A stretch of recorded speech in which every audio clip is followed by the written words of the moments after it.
भाग्य परिवर्तन। नमस्कार, आपके साथ मैं हूं नवजोत रंधावा। त्योहारों का मौसम शुरू हो चुका है। गणेशोत्सव के बाद अब बारी नवरात्र की है। सोमवार से शारदीय नवरात्र की शुरुआत हो रही है, लेकिन नवरात्र से पहले छाया है सूर्य ग्रहण का साया। नवरात्र से ठीक पहले सूर्य ग्रहण लग रहा है और ये ग्रहण पिछले 15 दिन के भीतर दूसरा ग्रहण है।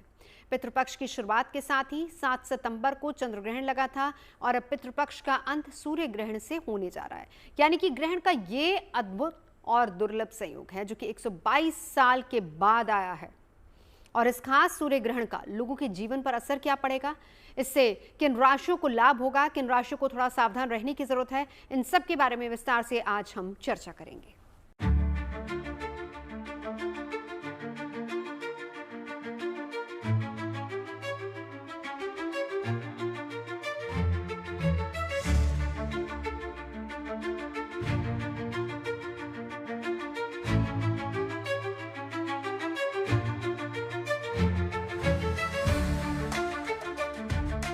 सूर्य ग्रहण वो समय जब चांद, पृथ्वी और सूर्य एक सीधी रेखा में आ जाते हैं और सूर्य यश, कीर्ति और वैभव का ग्रह है।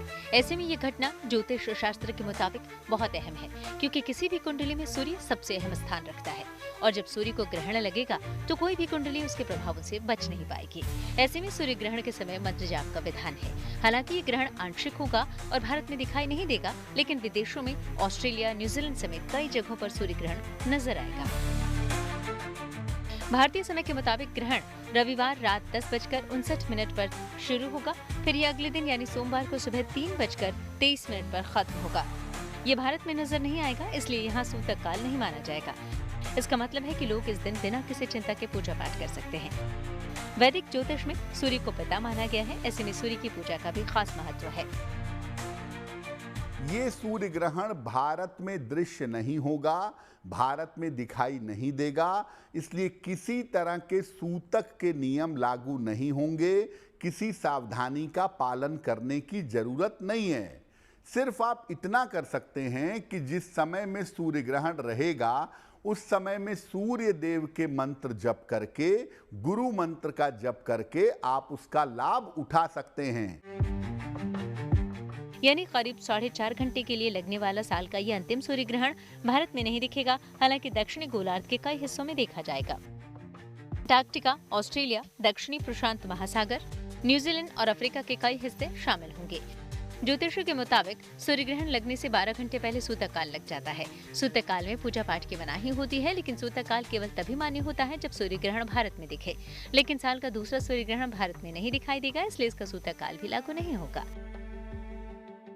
भारत में इसका कहीं से भी किसी प्रकार का उल्लेख नहीं है। हमारा जो भारत का खगोलीय दुर्घटना क्षेत्र है जिसको कहा जाए, ये तो घटनाएं हमेशा होती रहती हैं खगोल में, लेकिन इसमें भारत में ये दिखाई नहीं पड़ेगा, इसलिए बहुत ज़्यादा इस पर भारत में विचार करने की आवश्यकता नहीं है।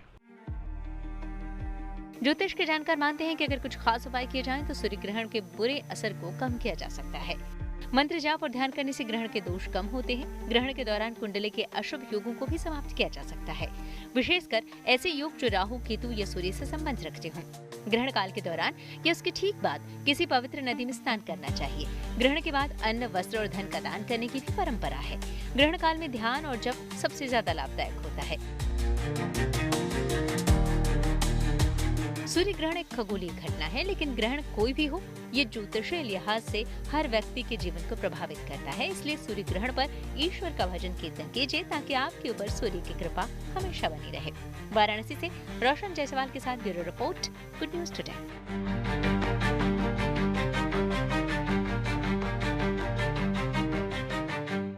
तो 100 साल बाद ऐसा अनोखा संयोग बन रहा है और चंद्र ग्रहण से शुरुआत हुई पितृपक्ष की सूर्य ग्रहण तक, और सूर्य ग्रहण के एकदम बाद नवरात्र की शुरुआत हो रही है, शारदीय नवरात्र की। तो ऐसे में क्या करना है, संयोग क्या दिखा रहा है, सावधानी कहाँ कहाँ आपको बरतनी, ये सब आज हम जानेंगे। और साथ ही साथ क्योंकि सर्वपितृ अमावस्या है और उसी दिन ये ग्रहण पड़ रहा है, तो उस दिन आपको किस तरीके से पूजा अर्चना करनी है, क्या दान पुण्य करने है, सब आपको बताएंगे। खास मेहमान हमारे साथ जुड़ेंगे। हमारे साथ इस वक्त स्टूडियो में डॉक्टर नितिशा जुड़ चुकी हैं। बहुत बहुत स्वागत है डॉक्टर नितिशा आपका। और कुछ ही देर में हमारे साथ वान्या आर्य जी भी जुड़ेंगे और साथ ही साथ प्रतीक भट्ट जी भी हमारे साथ जुड़ेंगे। लेकिन डॉक्टर नितिशा, आप इससे शुरुआत करूंगी।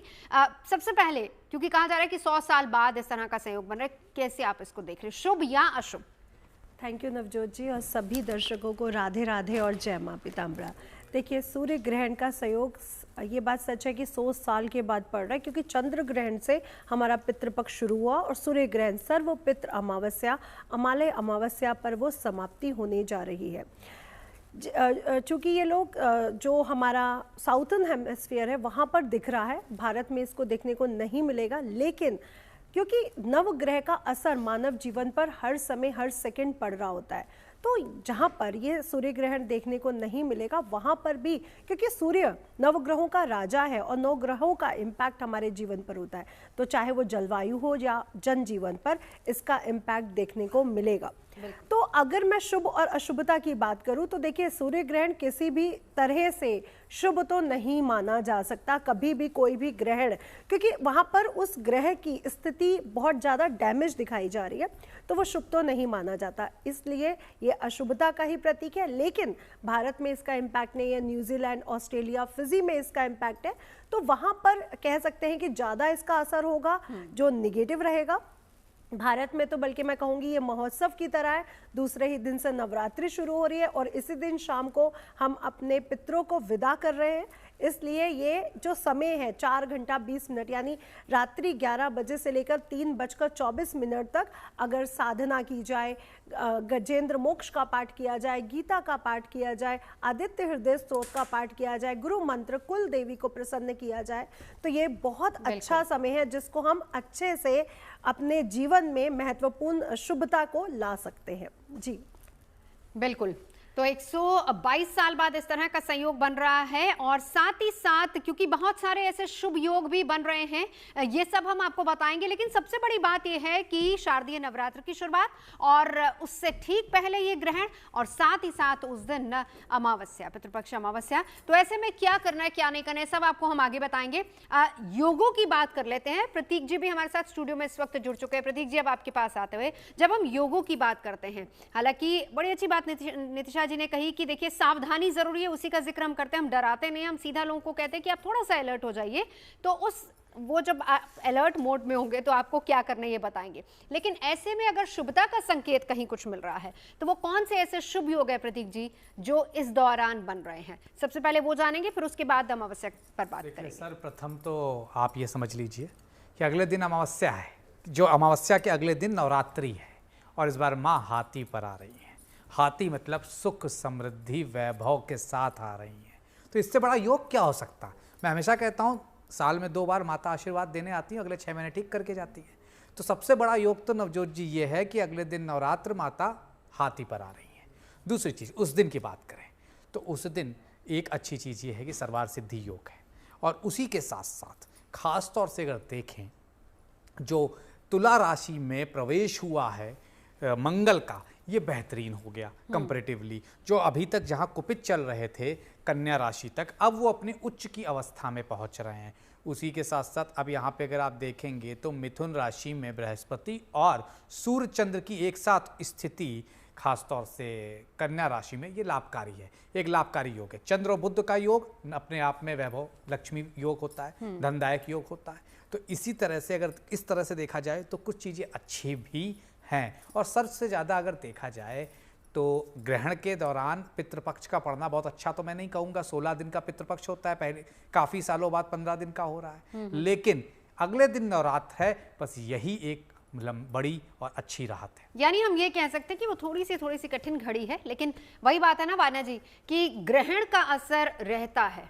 आप कहती हैं कि 72 घंटे तक, लेकिन हम यहाँ पर कह रहे हैं कि कम से कम मिनिमम 15 डेज तो आपको थोड़े से उपाय कर लेने चाहिए। अब भारत में भले ही ना हो, सूतक माने ना हो, बावजूद इसके सूर्य है और लोग इसको लेकर थोड़ा अलर्ट भी हो जाते हैं।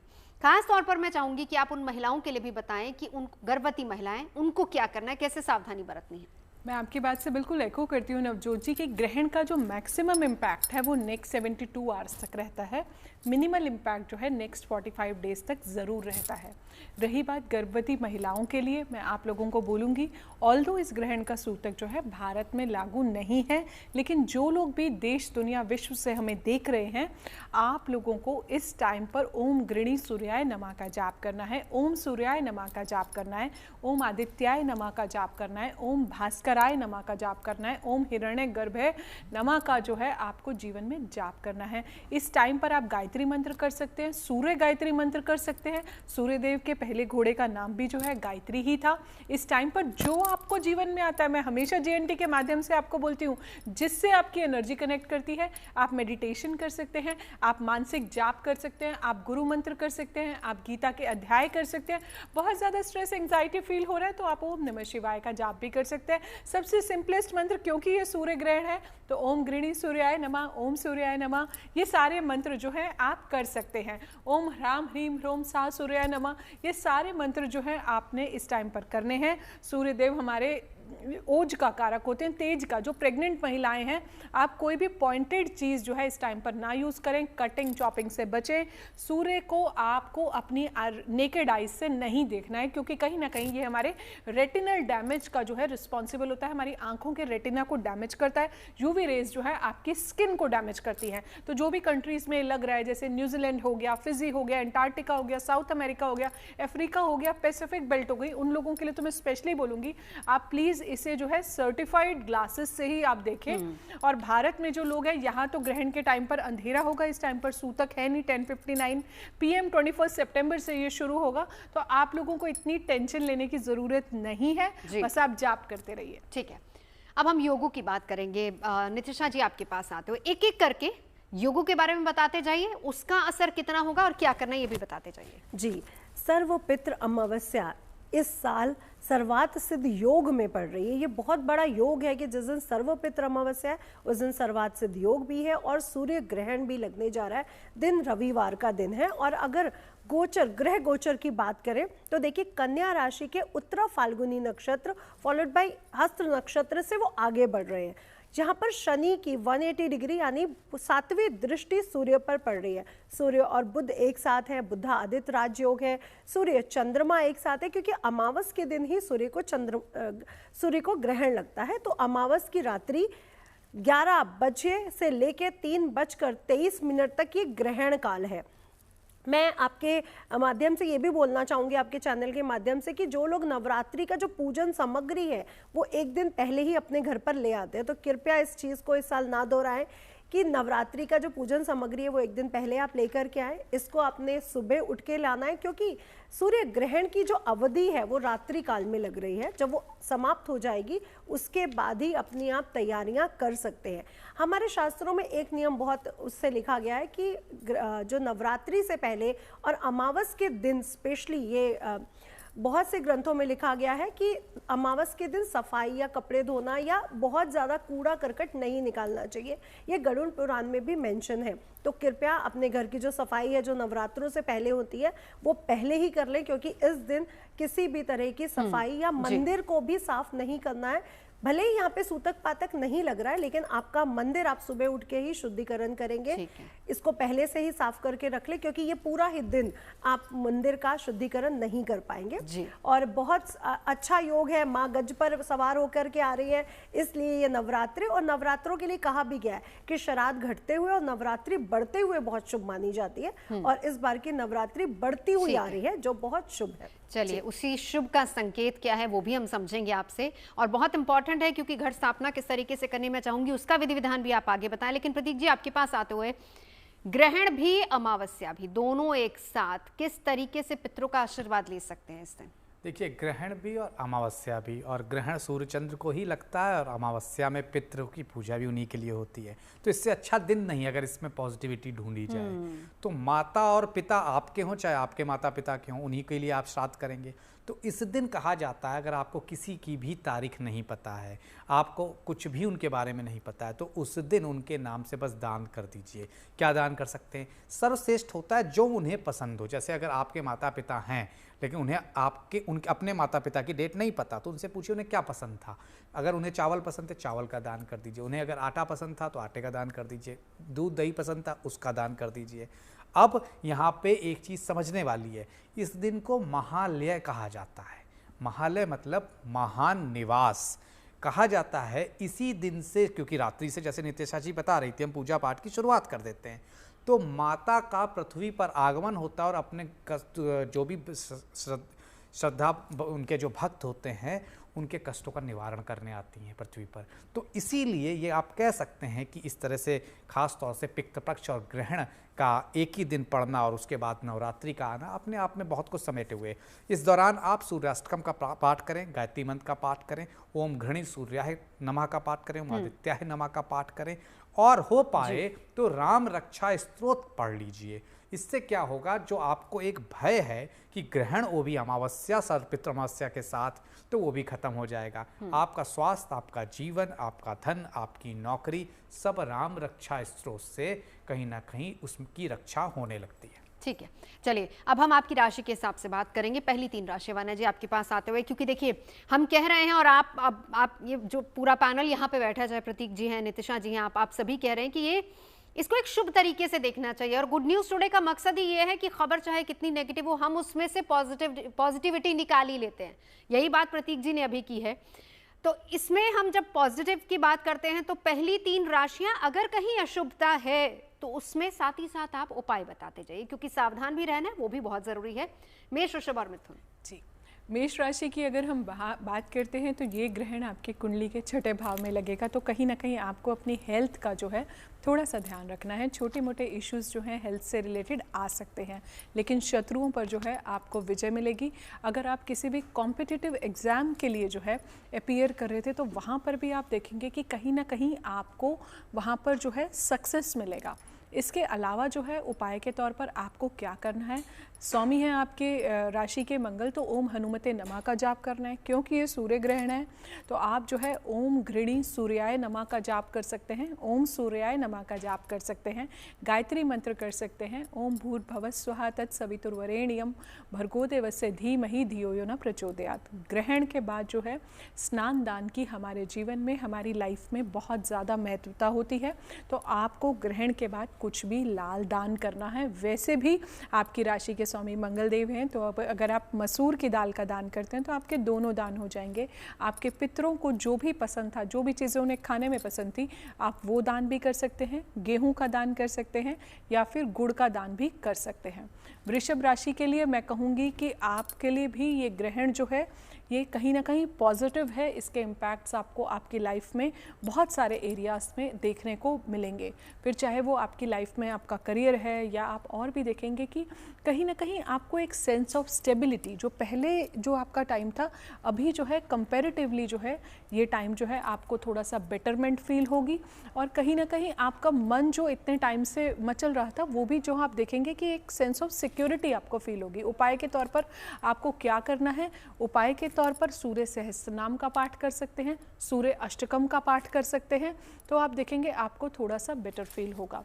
मिथुन राशि की अगर हम बात करते हैं, मिथुन राशि के स्वामी जो हैं बुध देव हैं। हालांकि ये ग्रहण जो है कन्या राशि में लग रहा है, लेकिन कहीं ना कहीं इम्पैक्ट तो आप लोगों पर आएगा। इस टाइम पर आपको जो है अपने मानसिक शांति बनाए रखनी है, किसी से भी किसी भी तरह का आर्ग्यूमेंट नहीं करना है। हालांकि ये ग्रहण जो है आपको कहीं ना कहीं प्रॉपर्टीज़, लग्जरीज, आपके मदर की हेल्थ में थोड़ा सा इम्प्रूवमेंट होता दिखेगा, पर पिता की सेहत का आपको ध्यान रखना है। इस ग्रहण पर उपाय आपको क्या करने हैं, आपको जो है पितृ गायत्री मंत्र, सूर्य गायत्री मंत्र, सूर्य अष्टकम, ओम भास्कराय नमः, ओम आदित्याय नमः, अपने घर की ईस्ट डायरेक्शन को अगर आप क्लीन करते हैं, सूर्यदेव हमारे घर के ईस्ट जोन को गवर्न करते हैं, तो ईस्ट डायरेक्शन को अगर आप क्लियर रखते हैं तो वो आपके लिए बहुत ज़्यादा अच्छा है।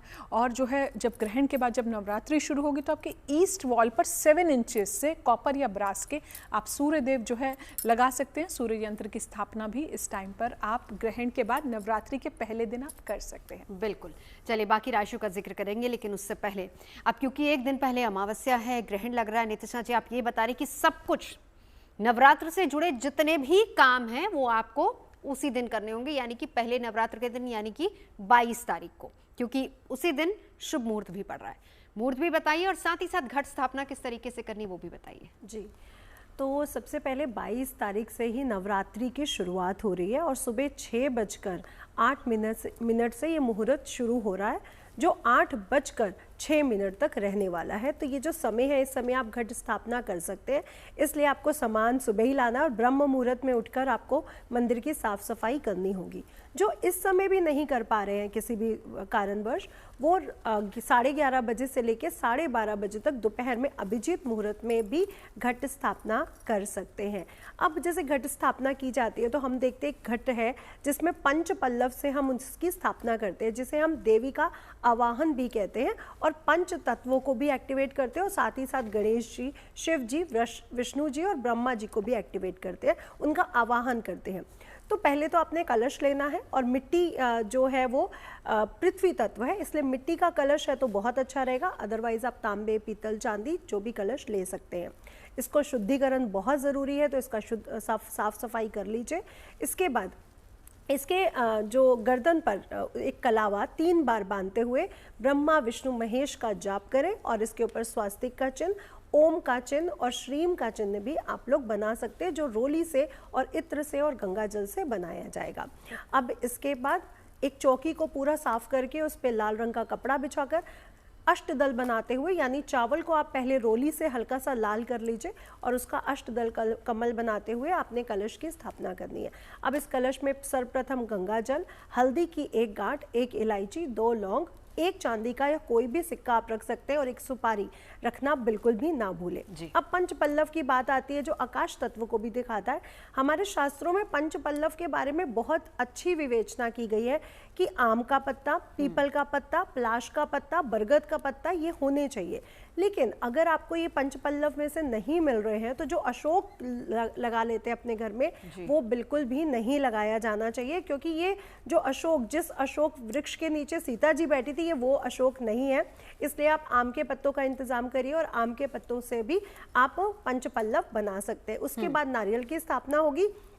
ये जो नारियल है, इसके ऊपर आपने कपड़ा या चुन्नी को लपेट कर ही इसकी स्थापना करनी है। अब ये गणेश जी, विष्णु जी, ब्रह्मा जी और शिव जी, और साथ ही साथ माँ दुर्गा, आदि भवानी का आवाहन करते हुए कलश की स्थापना की जानी चाहिए। एक चीज़ मैं और इसमें जोड़ना चाहूँगी कि ये जो पूरी नवरात्रि पड़ रही है, इस बार 4 रवि सिद्ध योग हैं, सर्वात सिद्ध योग है, इसलिए सब बार की नवरात्रि भी बहुत ज्यादा विशेष और वैसे भी तिथि क्योंकि बढ़ी हुई होती है तो कहा जाता है कि शुभ होती है। चलिए, सूर्य ग्रहण से भाग्य परिवर्तन, पॉजिटिव चीजें क्या क्या हैं वो भी बताएंगे, कहीं अलर्ट रहने की जरूरत है तो वो भी आपको बताएंगे। तमाम खास मेहमान हमारे साथ लगातार जुड़े हैं। प्रतीक जी हमारे साथ हैं, वान्या जी मौजूद हैं, डॉक्टर नितिशा हमारे साथ मौजूद हैं। तो चर्चा इसी को लेकर हो रही थी, लेकिन प्रतीक जी आपके पास आते हुए देखिए, थोड़ा अलर्ट करना जरूरी हो जाता है, क्योंकि जब हम कहते हैं ना कि भाग्योदय होगा तो भाग्योदय भी हमारे हाथ में ही होता है। इसीलिए कहीं कुछ गड़बड़ है, खराबी है, तो उसको सही कर लिया जाए। ऐसे कौन से ग्रह योग बन रहे हैं जो थोड़ा नेगेटिव संदेश दे रहे हैं या संकेत दे रहे हैं, तो उसमें हम किस तरीके से पॉजिटिविटी निकाल सकते हैं? तो अपनी पंचलाइन वापस दोहराऊंगा, डरना मना है लेकिन सावधान रहना जरूरी है। देखिए, ज्योतिष क्या है, आपको अगर सकारात्मक पहलू है तो नकारात्मक पहलू बता के आपको आगाह कर रहा होता है कि भाई ये उपाय कर लो, ये काम मत करना, गाइडेंस ही है। तो जैसा कि आपने बोला, तो 2 बहुत ही खराब योग भी बन रहे हैं जिसको हम नज़रअंदाज नहीं कर सकते, क्योंकि 2 प्राइम प्लैनेट के साथ बन रहे हैं। सूर्य के साथ इस दौरान, सूर्य क्योंकि कन्या राशि में रहेंगे, सूर्य के साथ षडाष्टक योग राहु का बन रहा है। अब दूसरी चीज, मंगल प्लैनेट ऑफ एनर्जी, ऊर्जा के कारक, उसका भी इस दौरान अगर आप देखें तो शनि के साथ षडाष्टक योग बन रहा है। तो आप देखिए 4 ग्रह, सूर्य मंगल एनर्जी और सत्ता चलाने वाले, शनि राहु जनता चलाने वाले, नीतियां बनाने वाले, इन चारों का षडाष्टक योग में आ जाना देश के लिए, दुनिया के लिए, जनता के लिए, सरकार कुछ ऐसी कड़वी दवाइयां दे सकती हैं तमाम देशों में जो कि हितकारी ना हो। ऐसे और निर्णय आ सकते हैं कुछ देशों के लिए जिसमें भारत की इकोनॉमी में भी थोड़ा सा डैमेज रहे 30 अक्टूबर तक। शेयर मार्केट में उतार चढ़ाव जो हो रहा है चलेगा 30 अक्टूबर तक, 30 अक्टूबर के बाद बेहतरी आ जाएगी। तो ये योग जो बन रहे हैं, उसी के साथ साथ समसप्तक योग, जिसे हम बार बार कह रहे हैं, सूर्य शनि आमने सामने 30 साल बाद कन्या राशि में है। कन्या राशि क्या? पृथ्वी तत्व की राशि, पृथ्वी पर ही सारे सुख भोगे जाते हैं और पृथ्वी तत्व से ही सुख देके जाते हैं कुंडली में, उसको ग्रहण है और उसी पर ही समसप्तक योग शनि का। तो अंधेरा और प्रकाश कभी मिल नहीं सकते। तो सूर्य प्रकाश है, शनि अंधेरा है। तो ये 3-4 योग जो हैं निश्चित तौर पर खतरनाक हैं। इनके लिए क्या करें? तो इस दौरान आपको अगले दिन सोमवार के दिन नवरात्रि है, प्रतिपदा तिथि है, शिव मंदिर में जाकर जलाभिषेक कर देना है, गन्ने के रस से अभिषेक कर देना है। उसी के साथ साथ तो शनि की शांति हो जाएगी, दूध में थोड़ा तिल डाल लीजिएगा। उसी के साथ साथ सूर्य का दान कर दीजिएगा। क्या हो सकता है? गेहूं हो सकता है, गुड़ हो सकता है, मक्का हो सकती है, इनका दान कर दीजिएगा। राहु की बात करें तो छाते का या कंबल का दान शनि के लिए कर दीजिएगा। मंगल की बात करें तो मसूर की दाल का दान द्वितीया तिथि में मंगलवार के दिन मतलब 23 तारीख को मसूर की दाल का दान कर दीजिएगा। तो ये चारों ग्रह इस तरह से जो खराब योग पे ग्रसित हैं षडाष्टक योग में, इनसे आपको लाभ मिल जाएगा। चलिए, कहीं संकट है तो उपाय भी साथ ही साथ हैं, आप वो कर सकते हैं। वाना जी, अगली 3 राशियों की बात करेंगे। थैंक यू नवजोत जी। कर्क राशि की अगर हम बात करते हैं तो ये ग्रहण कहीं ना कहीं आपके कुंडली के तृतीय भाव को इम्पैक्ट करेगा। तो कहीं ना कहीं इस टाइम पर आपको अपने फ्रेंडशिप से लाभ होगा। कुछ ना कुछ फॉरेन ट्रैवल्स जो हैं वो भी इस समय पर आपके हो सकते हैं। पराक्रम साहस में वृद्धि आएगी, पर थोड़ा सा एनर्जी लेवल जो है डाउन भी हो सकता है ग्रहण के आसपास। तो उस चीज़ को आपको मेंटेन करके रखना है। अपनी डायलॉग डिलीवरी से किसी भी दोस्ती में जो है आपको कोई भी लड़ाई नहीं करनी है, कोई भी आर्ग्यूमेंट जो है इस टाइम पर आपको नहीं करना है। Short term foreign travels on site के योग जो हैं वो भी बनते हैं। कोई छोटी मोटी जर्नी जो है वो हो सकती है और आपके भाइयों से भी जो है इस टाइम पर आपको काफ़ी अच्छी सपोर्ट मिल सकती है। उपाय के तौर पर आपको क्या करना है? ग्रहण में स्नान दान का बहुत ज़्यादा महत्व होता है। तो अगले दिन जो है आप आटा दान कर सकते हैं, सूर्य सहस्त्र नाम का पाठ कर सकते हैं, सूर्य देव को जल में कुमकुम डाल के और लाल फूल डाल के जो है सूर्य देव को आप अर्घ अगर देते हैं, याद रहे ग्रहण के अगले दिन, तो आपके लिए बहुत ज़्यादा ये शुभ होगा। ग्रहण के टाइम पर जब ग्रहण खत्म होगा तो जब आप जल देते हैं, जल देने की एक विधि होती है। आपको सूर्यदेव के 12 नाम हर परिक्रमा पे एक एक नाम लेना है। जैसे ओम आदित्याय नमः, ओम भास्कराय नमः, एक एक परिक्रमा करते जाइए, 12 उनके नेम जो हैं लेते जाइए। आप देखेंगे आपकी लाइफ में आपका सूर्य जो है बहुत अच्छा हो जाएगा। अगली राशि पर चलते हैं, सिंह राशि पर। सिंह राशि की अगर हम बात करते हैं, ये ग्रहण आपके द्वितीय भाव में लगने वाला है, यानी कि आपके धन भाव में लगने वाला है। इस टाइम पर फैमिली से सपोर्ट तो मिलेगी, लेकिन गलती से भी आपको अपने पिता से किसी भी तरह का जो है इस समय पर आर्ग्यूमेंट नहीं करना है। जीते जी अपने पिता की जितनी सेवा करते हैं, मैं कहती हूँ चाहे सर्वपित्र अमावस्या पर यह ग्रहण है, बट पूरी लाइफ जितना आप अपने पेरेंट्स की सेवा करते हैं आपको बहुत लाभ मिलता है। सिंह राशि के स्वामी सूर्यदेव जो कि हमारे पिता के कारक हैं, तो उनसे आशीर्वाद जो है आप हमेशा लें। और जो है आपको गुड़ का दान, गेहूं का दान, सतनाजा का दान जो है अगर आप कर लेते हैं, ओम सूर्याय नमः, ओम घृणी सूर्याय नमः। अगली राशि पर चलते हैं, कन्या राशि पर। कन्या राशि पर जो है आपका प्रथम भाव जो है कुंडली का इम्पैक्ट होगा। कहीं ना कहीं ये ग्रहण जो है बुध अभी उच्च राशि के चल रहे हैं, तो इस टाइम पर आपको मान सम्मान में वृद्धि आएगी, आपकी हेल्थ में जो है इम्प्रूवमेंट्स आएंगी। आप ओवरऑल देखेंगे चाहे कोई भी एरिया आप अपनी लाइफ का उठा ले, वहाँ पर जो है आपको बहुत ज़्यादा पॉजिटिविटी मिलेगी। पर थोड़ा सा ध्यान रखना पड़ेगा क्योंकि ये ग्रहण आप ही की राशि में लग रहा है, तो थोड़ा सा अपना एक्सरसाइज, मेडिटेशन, जाप आप करते रहें। उपाय के तौर पर आपको करना क्या है? आपको सूर्य गायत्री मंत्र, माँ गायत्री की उपासना, गायत्री मंत्र जो है ये सारी चीज़ें आप करेंगे। सूर्य अष्टकम सुनेंगे, सूर्य सहस्त्र नाम भी सुनेंगे। दान के तौर पर आप कुछ भी लाल दान, लाल मसूर की दान, लाल फूलों का दान या फिर गेहूं का दान कर सकते हैं। बिल्कुल नितिशा जी, अब शुभ ग्रहों की भी बात यहाँ कर लेते हैं। शुभ संकेत क्या क्या मिल रहे हैं? जी, तो सूर्य ग्रहण उत्तरा फाल्गुनी नक्षत्र में पड़ रहा है जो उनका खुद का नक्षत्र है, और ये नवरात्रि सर्वात सिद्ध योग 3 पड़ रही है। रवि योग 4 मिल रहे हैं, इसमें गज केसरी योग भी हमें मिल रहा है, बुद्धादित्य राजयोग हमें मिल रहा है, और लक्ष्मी योग भी इस बार हमें मिल रहा है। हाँ, एक दिन जिस दिन शुरुआत हो रही है उस दिन विष योग भी है, लेकिन विष योग में भी हमने देखा है कि लोग बहुत मेहनती होते हैं और अपने लक्ष्य की तरफ आगे बढ़ते हुए नजर आते हैं। तो इतने सारे जो योग हमें मिल रहे हैं वो इस बार की शुभता को दिखा रहे हैं कि इस बार के नवरात्रि और सूर्य ग्रहण, सर्वपित्र अमावस्या, क्योंकि उस दिन भी सर्वात सिद्धि हो गए, ये आगे की शुभता को लेकर के आ रहे हैं, क्योंकि पिछले कुछ दिनों में हमने बहुत कुछ ऐसी विपदाएं देखी, जो कठिन समय हमने देखा, अब वहाँ पे शुभता स्पेशली किसानों के लिए भूमि तत्व से रिलेटेड हमें मिलने वाला है।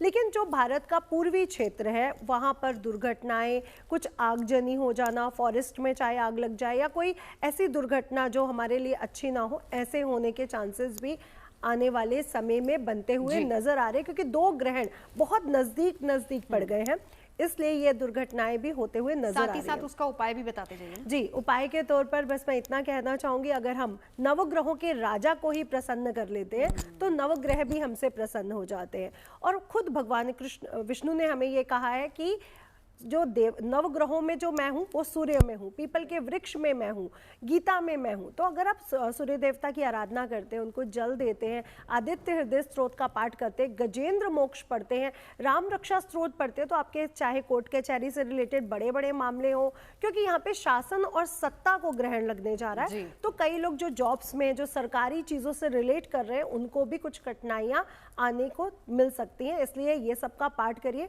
ओम घृणी सूर्याय नमः का जाप करके देखिए, आपको बहुत अच्छा लगेगा। और मैं कहती हूँ आदित्य हृदय स्त्रोत का पाठ जो नवजोत जी जो भी कोई कर लेता है, उसमें आत्मविश्वास वैसे भी भरपूर हो जाता है, क्योंकि राम जी ने भी युद्ध से पहले, रावण के युद्ध से पहले आदित्य हृदय स्त्रोत का पाठ किया था, उसके बाद ही वो युद्ध पे विजय प्राप्त कर पाए थे। तो हमारे दिन भर की जो भी युद्ध चलते हैं उसमें भी हमें विजय देते हैं आदित्य हृदय स्त्रोत। तो ये सबसे बड़ा उपाय है, सभी को ये पढ़ना चाहिए, जाप करना चाहिए। गुरु मंत्र कुल देवी का जाप जरूर करें, और अमावस्या की रात को जिस समय ग्रहण शुरू होने से पहले अपने मुख्य द्वार के बाहर एक सरसों के तेल का दीपक जलाना, या तालाब के किनारे या पीपल के वृक्ष के नीचे जरूर करें, इसको बिल्कुल ना भूलें। चलिए अगली 3 राशियां वान्या जी। तुला राशि की अगर हम बात करते हैं, ये ग्रहण आपके कुंडली के 12वें भाव पे लगेगा। 12वां भाव जो है आपके खर्चे बढ़ेंगे। इस टाइम पर आपको अपने एक्सपेंसेस को जो है थोड़ा सा कंट्रोल में रखना है, किसी से भी कोई बहस नहीं करनी, किसी लीगल उससे बहस नहीं करनी है, और अपनी हेल्थ का आपको बहुत अच्छे से इस समय पर ध्यान रखना है। कोई शॉर्ट टर्म ऑन साइट में थोड़ी बहुत आपको हिकअप्स आ सकते हैं, बट चिंता करने की ज़रूरत नहीं है। भगवान आदित्य की आप जितनी उपासना करेंगे आपके जीवन में उतनी शुभता आएगी, और आप अपने लीगल और कोर्ट कचहरी और हॉस्पिटल वाली चीज़ों से जो है बचे रहेंगे। इस टाइम पर जो है आप गीता का पाठ कीजिए, अपना गुरु मंत्र कीजिए। इस टाइम पर जो है ओम घृणी सूर्याय नमः, ओम ह्राम ह्रीम रोम साह सूर्याय नमः का आप जाप कर सकते हैं। दान के तौर पर मसूर की दाल का दान आप करिए, और गुड़ का दान जो है आप कर सकते हैं। वृश्चिक राशि के लिए ये ग्रहण जो है आपके लाभ भाव पर लगेगा, यानी कि आपके कुंडली के 11वें भाव पर लगेगा। फिनेंशियल अपॉर्चुनिटीज तो बढ़ेंगी, मल्टीपल सोर्सेज ऑफ इनकम तो आएंगे, लेकिन थोड़े से चैलेंज के साथ आएंगे। बड़े भाई बहनों का आदर सम्मान करें, उनसे किसी भी तरह का आपको आर्ग्यूमेंट इस टाइम पर नहीं करना है। प्रमोशंस भी आपकी हो सकती हैं, करियर में आपको कोई अच्छी गुड न्यूज़ आ सकती है। इस टाइम पर जो है अपना थोड़ा सा ईयर रीजन का जो है आपको थोड़ा सा ध्यान रखना है। उपाय के तौर पर करना क्या है, आप सूर्य गायत्री मंत्र करें, सूर्य सहस्त्र नाम पूरा उसको सुने या उसको पढ़े, जैसे आपको कंफर्टेबल हो। अगले दिन सूर्य देव को जल जरूर दे, क्योंकि ये हमारी विल पावर को स्ट्रॉन्ग करता है, हमारे अंदर एक एनर्जी भरता है। आदित्य हृदय स्तोत्रम जो है आपके बीपी लेवल्स को बैलेंस करता है, तो जिन लोगों को भी हाई बीपी इश्यूज रहते हैं, आप उसकी बैलेंसिंग के लिए भी आदित्य हृदय स्तोत्र का पाठ जो है वो कर सकते हैं। दान के तौर पर लाल मसूर की दाल जो है आप दान कर दें, या फिर लाल फूल, कुमकुम, लाल चंदन का दान कर देते हैं। अगली राशि पर चलते हैं, धनु राशि पर। यह ग्रहण आपके कुंडली के 10वें भाव पे लगेगा, तो कहीं ना कहीं स्लाइड जो है आपके करियर के लिए तो बहुत अच्छा है। प्रमोशंस भी ले सकते हैं। बॉसेस के साथ बिल्कुल आर्ग्यूमेंट नहीं करना, जल्दी में कोई भी गलती से भी रेजिग्नेशन नहीं देना। इस चीज़ को आप लिख लीजिए कहीं भी, मैं सारे यूथ के लिए ये बात बोल रही हूँ। तो किसी भी तरह का आर्ग्यूमेंट करने से बचें। पिता से किसी आर्ग्यूमेंट नहीं करना, मदर इन लॉ से कोई आर्ग्यूमेंट नहीं करना। करियर के लिए ये समय जो है आपका बहुत अच्छा टाइम है। आपका 3 अक्टूबर तक बहुत गोल्डन टाइम है धनु राशि वालों। तो आप लोगों को मैं यही बोलूँगी, कुछ भी लाल का दान आप कर दें, लाल गुड़, मसूर या लाल फूल का दान आप कर सकते हैं। बिल्कुल। एक छोटा सा उपाय प्रतीक जी आपसे भी जानूंगी, अगर कहीं नेगेटिविटी है तो कैसे उसको सही करें, क्योंकि देखिए अमावस्या भी है और ग्रहण भी लग रहा है और अगले दिन शुभ संकेत लेकर माँ पहुंच भी रही हैं। गुड़ और चने की दाल लीजिए, रविवार के दिन बंदरों को खिला दीजिए। उसी के साथ साथ तांबे का एक कड़ा लीजिए, अपने बेटे को या अपने पिता को वो पहना दीजिए, सूर्यदेव की उपासना करते हुए। केसरिया लाल रंग के वस्त्र, खास तौर से 2 बजे के पहले पहले जब सूर्य परम अवस्था में आने से नीचे घटने लगते हैं, तो उस दौरान केसरिया लाल वस्त्र किसी मंदिर में जाके दान कर दीजिए। चाहे ग्रहण हो और चाहे ये आप अमावस्या का दान मान लीजिए, दोनों में ही लाभ मिलेगा ही मिलेगा। गौ माता की सेवा इस दिन खास तौर से लाभकारी रहती है। अच्छा, एक चीज और, क्योंकि ये जो उपाय आप बता रहे हैं सिर्फ उसी दिन करना है या फिर हम हर रविवार कर सकते हैं? देखिए, हर रविवार कर दें तो बहुत अच्छा, लेकिन हाँ, इस दिन रविवार, ये रविवार विशेष है क्योंकि अगले दिन नवरात्र है, सर्वपित्र अमावस्या, महालय है और खास तौर से ग्रहण भी है, तो इस दिन तो जरूर करना है। ठीक है, आखिरी 3 राशियां, वान्या जी। आखिरी 3 राशियों की अगर हम बात करते हैं, मकर, कुंभ, मीन। मकर के लिए ये ग्रहण अच्छा है, आपके भाग्य भाव की वृद्धि होगी, लेकिन पिता की सेहत का आपको थोड़ा सा इस टाइम पर ध्यान रखना है। कुछ आपकी एजुकेशन में जो है थोड़ी बहुत बाधाएं आ सकती हैं। ये टाइम पर भाग्य आपका साथ तो देगा, लेकिन साथ में आपको थोड़ी सी मेहनत और चैलेंजेस के साथ आपका ये ग्रहण जो है साथ देगा। उपाय के तौर पर आपको करना क्या है? उपाय के तौर पर आप सूर्य स्रोत करें।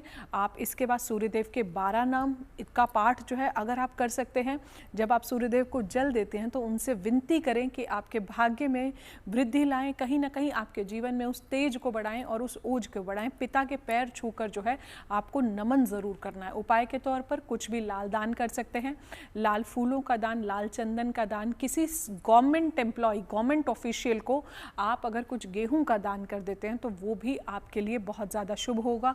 गुड़ का दान करें और तांबे का दान भी कर सकते हैं।